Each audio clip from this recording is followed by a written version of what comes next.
Magic of Moments, a video lesson by Patason Brooks 2025. Today, we follow the story of Sam's student, apprentice to the respected wise man, Mr. S.E. Tist, or Set for short, of the Sand Kingdom, a brilliant but eccentric man.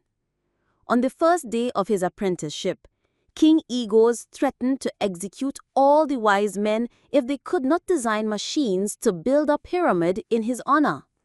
He wanted it to be 150 meters tall, with a square base 250 meters long on each side, made of 2.3 million stone blocks of 15 tons each. The other wise men were scared out of their wits by the king's decree. 15 tons? Machines to work with blocks that size are impossible, they said. We might as well be dead. Set was cool. We can do this, he said.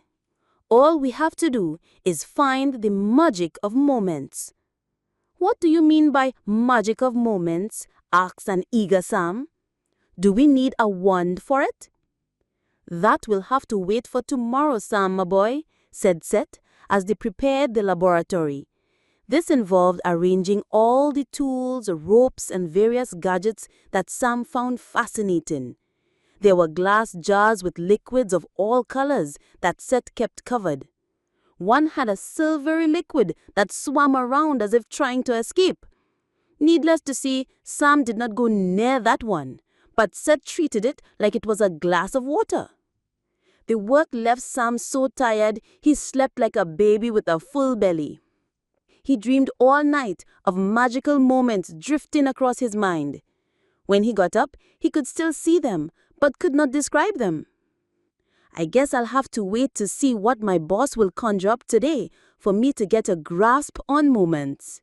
Sam turned up at the lab that morning, eager to get notes on the magic of moments from a scroll. Instead, Set gave him 2 sets of weights, a wooden lath with a hole in the center, a ruler, a blank scroll, and a pivot. Play with these, Sammy. You must find out the rule that explains how things balance. That is the key to the magic of moments. You have until midday to complete this task. Now, Sam liked to tinker with things, so in no time he had the apparatus set up and began his first experiment. First, he placed the 30-gram mass at 10 centimeters to the left of the pivot, then another 30-gram mass at 10 centimeters to the right of the pivot, and voila, it swung a bit, then balanced.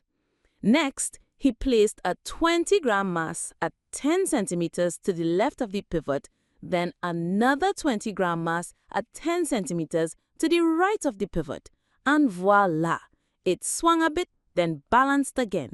Sam grew excited.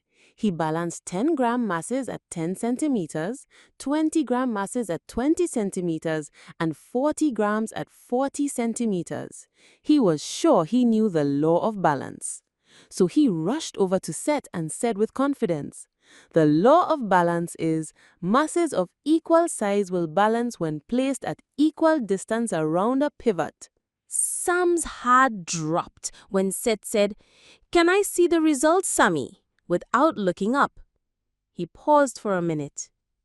"Sam, my boy, what we do here is not magic. We need to build the machines to make the king's pyramid. If we make it by randomly guessing, what will happen?" "But I did not guess," said Sam in protest. Set looked up. "Then show me the evidence." Sam felt hollow as his mind flashed to the blank scroll. "I am sorry," he said.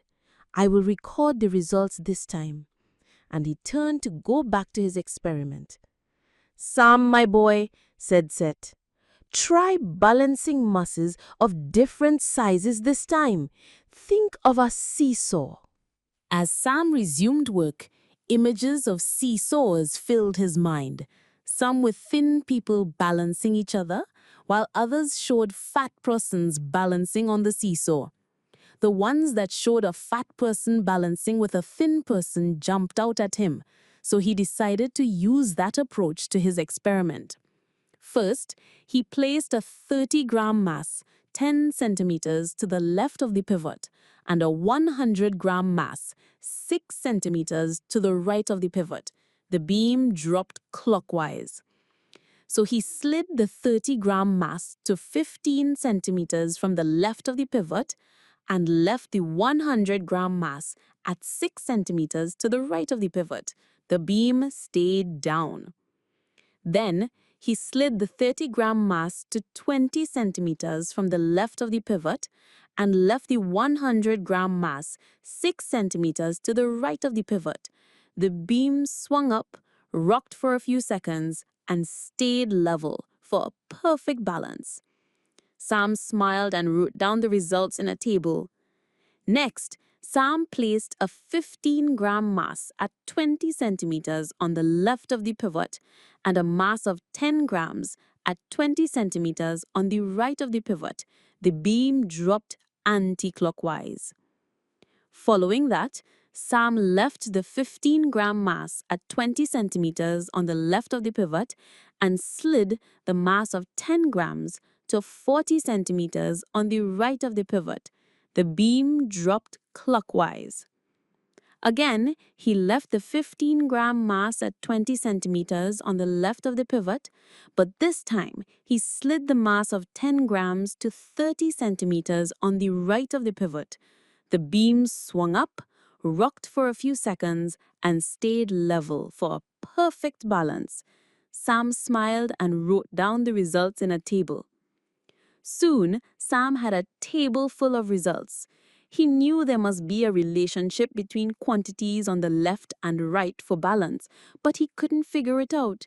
He stared until his head was fuzzy, but still couldn't understand. "Sneaky Set won't catch me this time," he told himself. "I will stare at this all day until I get the answer." He sat until he felt a tap. "It's lunchtime, Sammy." He looked up to see Set examining his results. "Good work, Sam, my boy. You'll finish after lunch." He is so sneaky, Sam thought, as he headed outside to the bench below the sapodilla tree for lunch.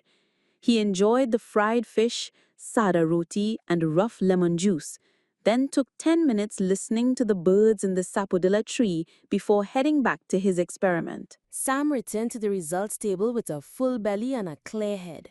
In less than a minute, he decided that the left and right quantities must have a mathematical relationship.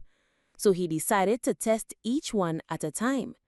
First, he tried adding the values on each side of the pivot and comparing them. The left value on his first test gave 30 plus 20 equals 50, while the right value gave 100 plus 6 equals 106. This meant there was no correlation between the sum of their values. Then he tried subtracting the values on each side of the pivot and comparing them. The left value on his first test gave 30 minus 20 equals 10, while the right value gave 100 minus 6 equals 94. This meant there was no correlation between the difference of their values. Next, he tried multiplying the values on each side of the pivot and comparing them. The left value on his first test gave 30 times 20 equals 600, while the right value gave 100 times 6 equals 600. This meant there was a correlation between the product of their values. Sam was sure he hit the jackpot. For his system to be in balance, the product of the force by distance on the left-hand side must be equal to the product of the force by distance on the right-hand side. He then completed his table in no time. He looked across the Set's table in jubilation, but Set was not there. "Hey, Mr. Set, I am finished," he said with pride. "I can see that, Sammy," came Set's voice from behind him. "This man is a sneak," thought a startled and annoyed Sam as he turned to see his mentor standing over him, serious as a judge. "May I have a closer look?" Set asked.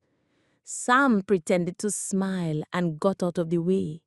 Meanwhile, Seth studied the experiment like a detective working a crime scene.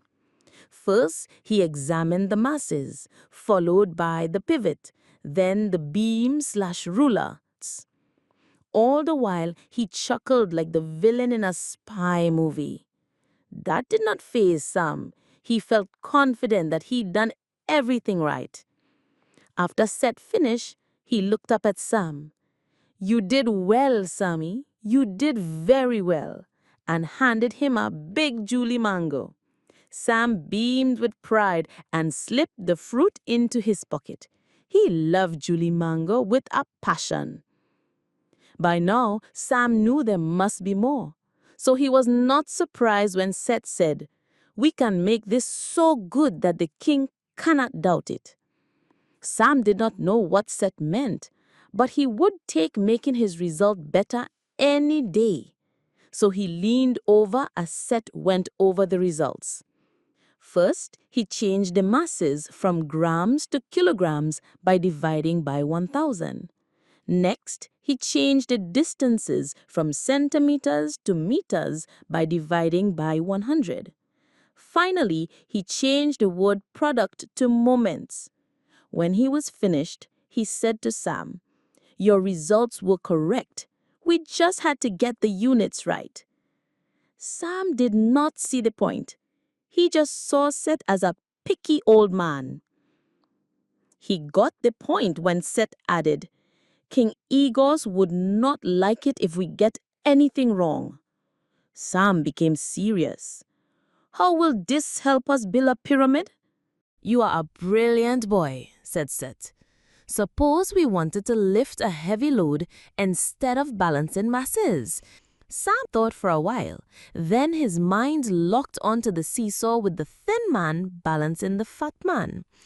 "Then we put the load close to the pivot and pull down at a much longer distance away from the pivot with a small force." Seth smiled as he continued. The longer distance would multiply the small force to make it lift the heavy load. Seth smiled like he never smiled before.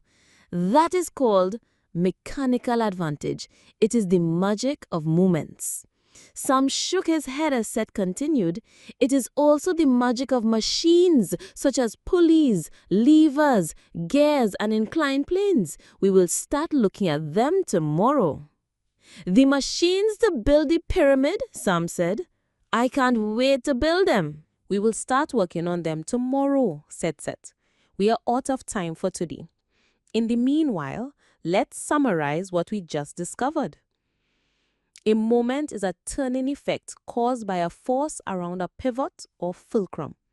Moments are measured in Newton meters. The moment of a force depends on two key factors: the size of the force and the perpendicular distance from the pivot, called the moment arm or lever arm. Moments can be clockwise or counterclockwise. Machines multiply our effort by the principle of mechanical advantage. Mechanical advantage allows us to use a little effort to lift a heavy load. Mechanical advantage is the magic of moments. The end.